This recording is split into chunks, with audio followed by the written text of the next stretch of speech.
ನಮಸ್ಕಾರ ಸ್ನೇಹಿತರೆ, ನಮ್ಮ ಕಥಾ ಟಿವಿಗೆ ನಿಮಗೆ ಸ್ವಾಗತ ಸುಸ್ವಾಗತ. ಸ್ನೇಹಿತರೆ, ಇವತ್ತಿನ ಕತೆ ಒಂದು ಅದ್ಭುತ ಕಥೆಯಾಗಿದೆ. ಈ ಕತೆ ನಿಮ್ಮ ಜೀವನವನ್ನೇ ಬದಲಿಸುವಂಥ ಒಂದು ದೃಢ ಸಂಕಲ್ಪ ಕಥೆಯಾಗಿದೆ. ನಮ್ಮ ಹತ್ರ ಸಂಕಲ್ಪ ಇದ್ದರೆ ನಾವು ಏನು ಬೇಕಾದರೂ ಸಾಧಿಸ್ಬೋದು ಅನ್ನೋದಕ್ಕೆ ಈ ಒಂದು ಕತೆ ನಿಮಗೆ ಸಾಕ್ಷಿಯಾಗಿದೆ. ದಯವಿಟ್ಟು ನಮ್ಮ ಕಥೆನ ಕೊನೆವರೆಗೂ ನೋಡಿ, ವಿಡಿಯೋನ ಸ್ಕಿಪ್ ಮಾಡಬೇಡಿ. ಒಮ್ಮೆ ಭಗವಾನ್ ಬುದ್ಧರು ಬಿಹಾರದ ಬೆಟ್ಟವೊಂದರ ಮೇಲೆ ತಮ್ಮ ಶಿಷ್ಯರೊಂದಿಗೆ ಕುಳಿತು ಚರ್ಚಿಸುತ್ತಿರ್ತಾರೆ.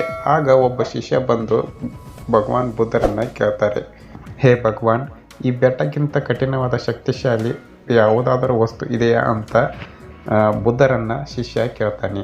ಅದಕ್ಕೆ ಬುದ್ಧ ಹೇಳ್ತಾನೆ, ಹೌದು, ಬೆಟ್ಟಕ್ಕಿಂತ ಕಠಿಣವಾದ ಶಕ್ತಿಶಾಲಿ ವಸ್ತು ಈ ಭೂಮಿಯ ಮೇಲೆ ಇದೆ ಅಂತ ಹೇಳ್ತಾನೆ. ಆವಾಗ ಶಿಷ್ಯ ಯಾವುದು ಗುರುದೇವ ಅಂತ ಕೇಳ್ತಾನೆ. ಆವಾಗ ಗೌತಮ ಬುದ್ಧರು ಹೇಳ್ತಾರೆ, ಬೆಟ್ಟಕ್ಕಿಂತ ಕಠಿಣವಾದ ಶಕ್ತಿಶಾಲಿ ವಸ್ತು ಅಂದರೆ ಅದು ಕಬ್ಬಿಣಕ್ಕೆ ಬೆಟ್ಟವನ್ನು ಕುಟ್ಟಿ ಪುಡಿ ಮಾಡುವಂಥ ಶಕ್ತಿ ಇರುತ್ತದೆ. ಅದಕ್ಕೋಸ್ಕರ ಕಬ್ಬಿಣ ಬೆಟ್ಟಕ್ಕಿಂತ ಅತಿ ಶಕ್ತಿಶಾಲಿ ಅಂತ ಬುದ್ಧರು ಶಿಷ್ಯನಿಗೆ ಹೇಳ್ತಾರೆ. ಆವಾಗ ಶಿಷ್ಯನಿಗೆ ಇನ್ನೂ ಸಮಾಧಾನವಾಗಲ್ಲ. ಅದಕ್ಕಾಗಿ ಮತ್ತೆ ಶಿಷ್ಯ ಕೇಳ್ತಾನೆ, ಗುರುದೇವ, ಕಬ್ಬಿಣಕ್ಕಿಂತ ಶಕ್ತಿಶಾಲಿ ಯಾವುದಾದರೂ ವಸ್ತು ಇದೆಯಾ ಈ ಭೂಮಿಯ ಮೇಲೆ ಅಂತ ಕೇಳ್ತಾನೆ.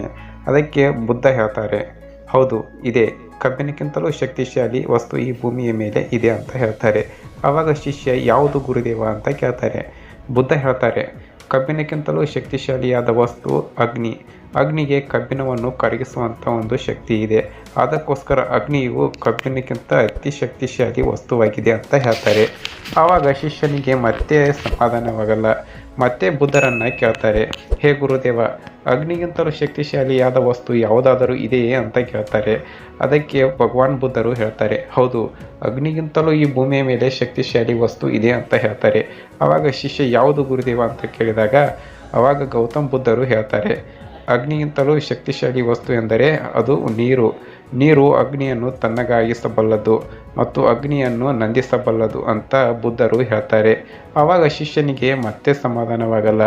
ಮತ್ತೆ ಆವಾಗ ಶಿಷ್ಯ ಭಗವಾನ್ ಬುದ್ಧರನ್ನು ಕೇಳ್ತಾನೆ, ಹೇ ಗುರುದೇವ, ನೀರಿಗಿಂತಲೂ ಈ ಭೂಮಿಯ ಮೇಲೆ ಶಕ್ತಿಶಾಲಿಯಾದದ್ದು ಯಾವುದಾದರೂ ಇದೆಯೇ ಅಂತ ಕೇಳ್ತಾರೆ. ಆವಾಗ ಬುದ್ಧ ಹೇಳ್ತಾರೆ, ಹೌದು, ನೀರಿಗಿಂತಲೂ ಕೂಡ ಶಕ್ತಿಶಾಲಿಯಾದ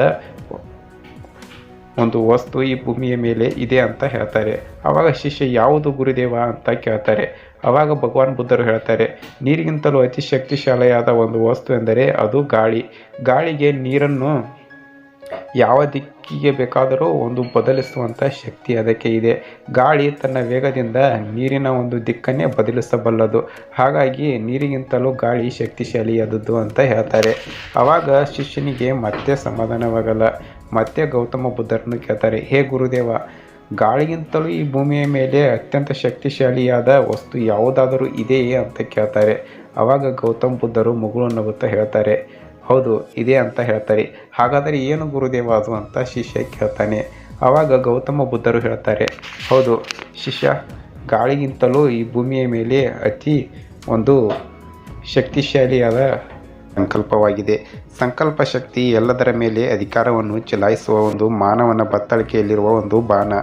ಮಾನವ ತನ್ನ ಸಂಕಲ್ಪ ಶಕ್ತಿಯಿಂದ ನೀರಿನ ಮೇಲೆ ನಡೆಯಬಲ್ಲ, ಆಕಾಶದಲ್ಲಿ ಹಾರಬಲ್ಲ. ಅಷ್ಟೇ ಅಲ್ಲ, ತನ್ನ ಮನೋಬಲದಿಂದ ಎಂತಹ ಕಠಿಣ ಸಮಸ್ಯೆಗಳಿಗೂ ಕೂಡ ಪರಿಹಾರ ಕಂಡುಕೊಳ್ಳಬಲ್ಲ. ಮಾನವ ಈ ದೃಢ ಸಂಕಲ್ಪವೇ ಅವನ ಮನುಷ್ಯನಿಂದ ದೇವನ ಪ್ರತಿರೂಪವಾಗಿ ಪರಿವರ್ತನೆ ಮಾಡಲಾಗುತ್ತದೆ. ಈ ಸಮರ್ಥನೆಯನ್ನು ನೀಡಿದಾಗ ಶಿಷ್ಯ ಸಂಪ್ರೀತನಾಗಿ ಬುದ್ಧನಿಗೆ ವಂದಿಸ್ತಾನೆ. ಸ್ನೇಹಿತರೆ, ಈ ಕತೆ ನೀತಿ ಕಥೆಯಾಗಿದೆ. ನಾವು ಇದರಿಂದ ಏನು ಕಲಿಬೇಕಂದ್ರೆ, ನಾವು ದೃಢ ಸಂಕಲ್ಪವನ್ನು ನಾವು ಯಾವುದಾದರೂ ಹೊಸ ಕೆಲಸ ಆಗಿರ್ಬೋದು ಅಥವಾ ಸಾಧನೆ ಮಾಡೋದಕ್ಕೋಸ್ಕರ ಆಗಿರ್ಬೋದು, ನಮ್ಮ ಹತ್ತಿರ ದೃಢವಾದ ಸಂಕಲ್ಪ ಇರಬೇಕು. ನಮ್ಮ ಹತ್ರ ಯಾವುದಾದರೂ ಸಂಕಲ್ಪವಿದ್ದರೆ ನಾವು ಯಶಸ್ಸನ್ನು ಸಾಧಿಸಬಹುದು ಅನ್ನುವುದೇ ಈ ಕಥೆಯ ಸಾರಾಂಶವಾಗಿದೆ. ಈ ಕಥೆ ನಿಮಗೆ ಇಷ್ಟ ಆಗಿದ್ದರೆ ನಮ್ಮ ವಿಡಿಯೋನ ಲೈಕ್ ಮಾಡಿ ಮತ್ತು ಶೇರ್ ಮಾಡಿ, ನಮ್ಮ ಚಾನಲ್ನ ಸಬ್ಸ್ಕ್ರೈಬ್ ಮಾಡಿ. ಕೊನೆಯದಾಗಿ ನಾವು ಕೇಳುವುದೇನೆಂದರೆ, ನಮ್ಮ ಕಥಾ ಟಿವಿಗೆ ನಿಮ್ಮ ಬೆಂಬಲವಿರಲಿ. ಧನ್ಯವಾದ.